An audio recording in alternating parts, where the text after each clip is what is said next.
Hey there, everybody. It's Mecha Draco coming to you with a little bit something different. It's not a real talk. It's not a observations of society video, and it's not anything else along those lines.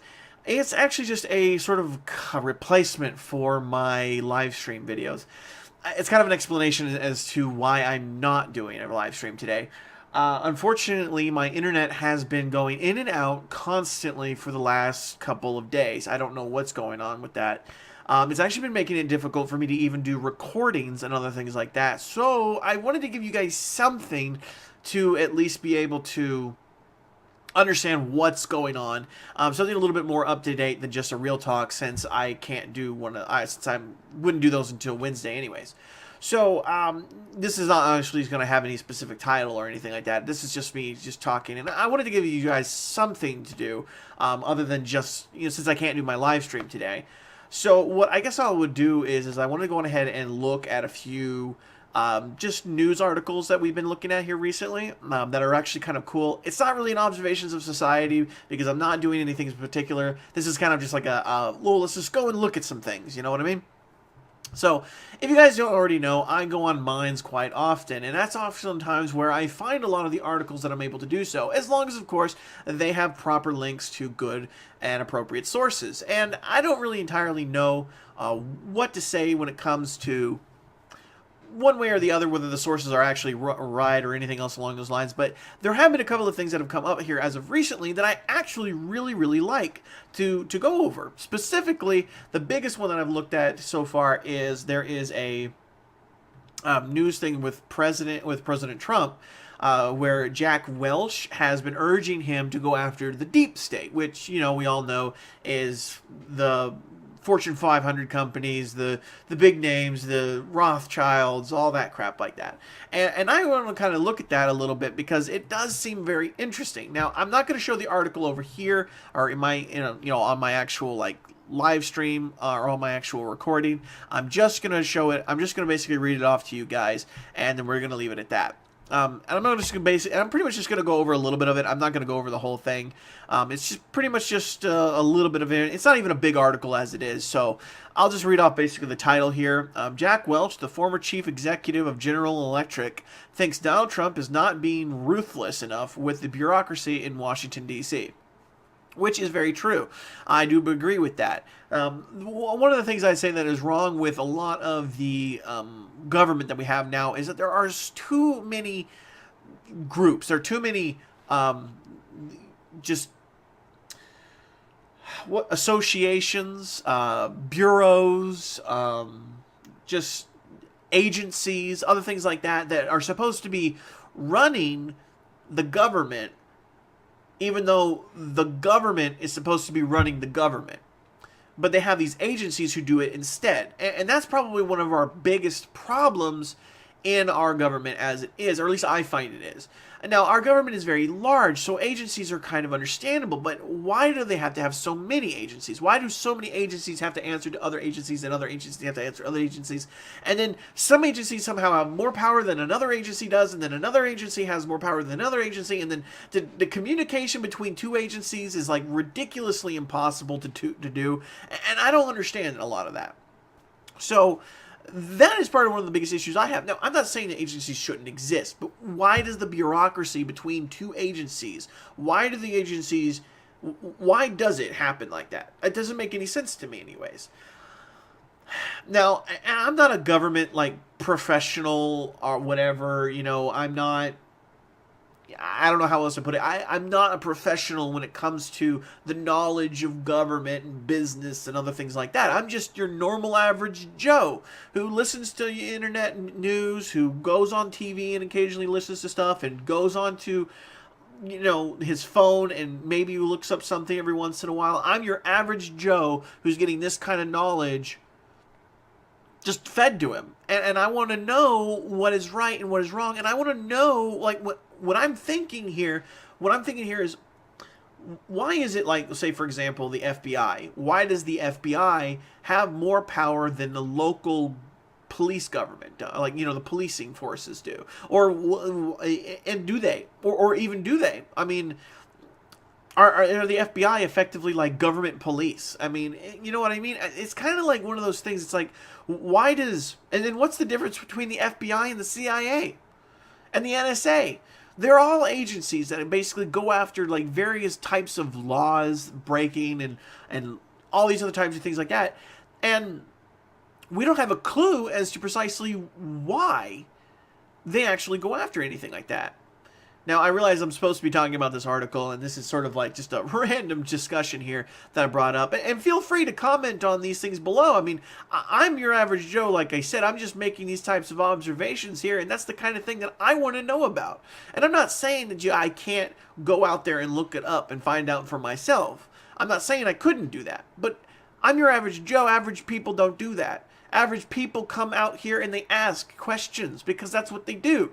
I'm an average person. I don't know how to look it up. And I don't want to know how to look it up. I want someone to tell me how to do it. I want someone to tell me what it means. And I'm not trying to be lazy here. I'm not being lazy. I promise you I'm not. I'm trying to open up a discussion for other people to understand that there are a lot of people out there. A lot of people out there.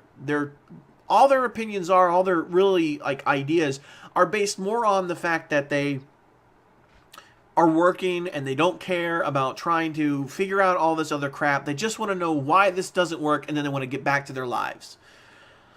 And I don't think like a lot of people even try to do that. A lot of people don't try to answer these types of questions. Like, you know what I mean? I'm just saying. It's one of those things that I just don't know. And don't get me wrong, I do obviously look up the answer to some of these questions sometimes, because the only way I am going to find the actual answers is if I do look them up myself, because nobody's just going to come and tell me these questions, these answers. But that doesn't mean that I don't still want to have someone come onto my chat or come onto my comments box, something along those lines, and tell me, hey, look, this is why this happens. You know what I mean? And I'm just saying that it would be nice. It'd be nice if somebody would be able to describe to me why the bureaucracy exists the way it exists, why our agencies exist the way they are, or explain to me why they shouldn't exist and why they should be gotten rid of. Because I see them as more of a hindrance than an advantage. I understand why they're there to a degree, because like there's a lot of responsibilities that the government has that like most of these agencies are underneath Congress in some way. So a lot of them answer to Congress because that's what they're made for. They're made for Congress to have agencies so that their duties that Congress is supposed to be taking advantage of are supposed to be taken care of, but they don't. So they make agencies to take care of them for them. And I don't know how true that is anyways, and please correct me if I'm wrong, but that's how I've always sort of seen them as, because it's sort of like our government being lazy and just making up these agencies to take care of things that they should be taking care of. But anyways, we were supposed to be talking about an article, so I apologize. We kind of got off track there. So let's go ahead and read up just a little bit of it here. The first couple of sentences here are just some quotes from, I'm assuming, Jack Welch. I think he has an entrepreneur who ran his own shop, and he never ran a bureaucracy, Welch said. Yeah, it was Welch on CNBC's Squawk Box. I've never heard of Squawk Box. Anybody heard of that? Please let me know. I've never heard of it before. CNBC's never really been a really great place, but it's not necessarily like the worst place. They give out news. Whether how you interpret it is up to you. It was a family business which he ran beautifully. He was successful, but he can't keep doing that. Welch advised the president to get more aggressive with the deep state government bureaucrats, whose leaks have triggered much of the chaos now engulfing the White House. Agreed. I definitely agree with that. If you run a bureaucracy, they're in the weeds. They're behind the desk. They're whispering around the water cooler. You've got to nail them and get them the hell out of there, Welch said. Welch said he's a supporter of the president, and he criticizes some of the management skills. The handling of James Comey, I can't say that name very well, I'm sorry, Welch said was a rookie mistake. Given Trump's earlier praise for the former FBI director, calling Comey competent was a mistake. Incompetent was a mistake, sorry. Instead, the president should have praised Comey even as he fired him. I suppose that's true. I mean, I would never say that Comey was a good was good. I know who that FBI director was. I just I can't ever say his name right. And everyone says his name around me, but I can never remember it. Let's see here. I think without question, we have a guy that on the right agenda with crappy management practices, Welsh said, which I completely agree with. I think that Trump has a great potential to do exactly what we want him to do, and he has the mindset and the ideas for it. I think he's just really bad at implementation. Like, I think he just has absolutely no capacity whatsoever to understand how implementation works when it comes to the government.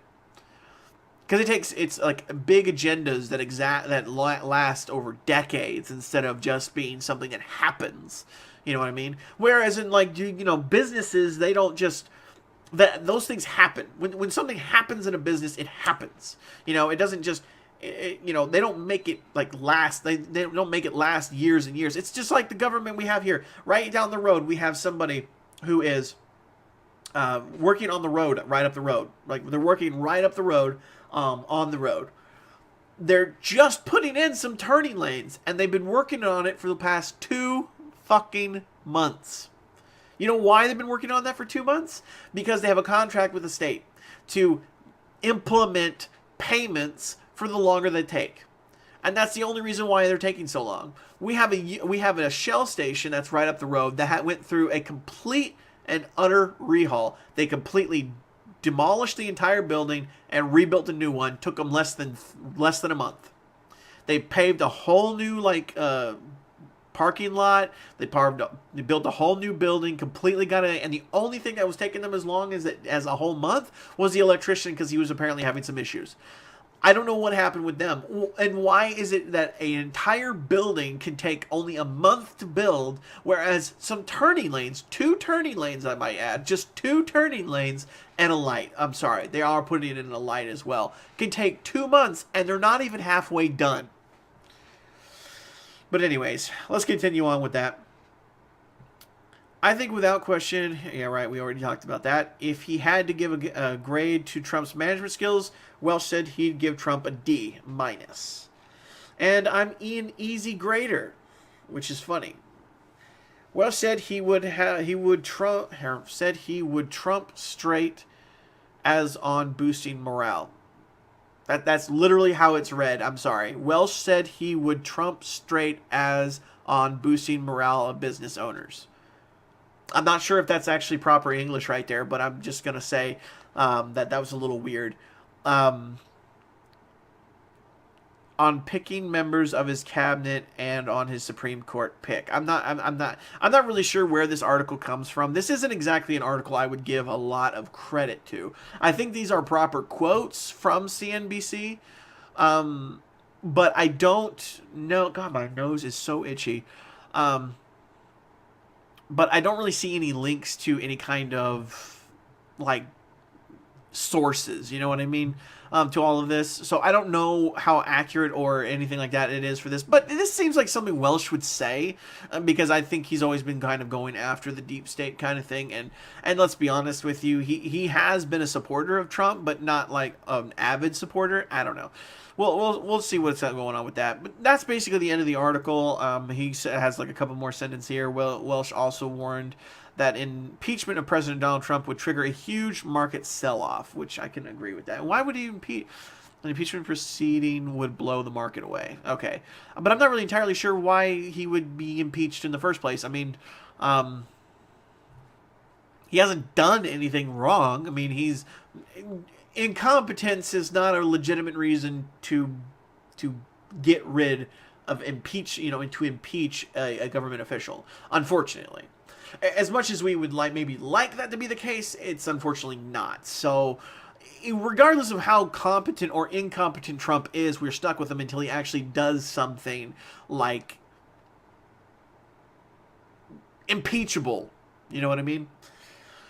I suppose incompetence is a reason to impeach somebody if it's like utter incompetence to the point of like insanity. Like, I suppose if you're like so incompetent at your job that you're literally getting people killed for it, then I could see a reason for, you know, doing that. But anyways, I'm going to end it here on that video. I don't want to go in too much of a heavier rant. You guys tell me what you think about what I've said so far in this video. And again, I apologize that we're not going to be doing any live streams today. Unfortunately, just the internet itself has just been really too wonky for me to actually be able to do it. I would love to continue, obviously, doing a live stream, and I'll probably see if I can't maybe get the internet working properly tomorrow, see if I can't do a live stream tomorrow. And as I've said before in my Real Talks, I'd really like to do some more live streams. I just don't know what to live stream. So if you guys have any suggestions for live streams, feel free to give them to me in the things. I have lots of games. If you'd like to add me on Steam or something like that, feel free to do so. I am going to try to be more active on, like, Twitter, on Minds, and other things like that. I don't have a Twitter right now because my actual Twitter account was banned during like a hacking phase that they received. Apparently it was preemptively banned because I didn't want people to use it. So I kind of understand the reasoning for that. But at the same time, now it's permanently banned and I can't use it. And I've tried everything I can to get it to be active, so I'm going to have to create a whole new account. So when I finally do get that up, I will go ahead and link you guys to it so you guys can see it and everything. And hopefully, maybe that will become a little bit more popular. That'll help me get a little bit more popularity or something along those lines. But we'll see what we can do. And of course, as always, guys, if you guys like this video, please go on and hit that like button. Go on ahead and hit that subscribe button. You know the drill by now. And of course, as always, guys, good luck out there. And don't forget to have fun.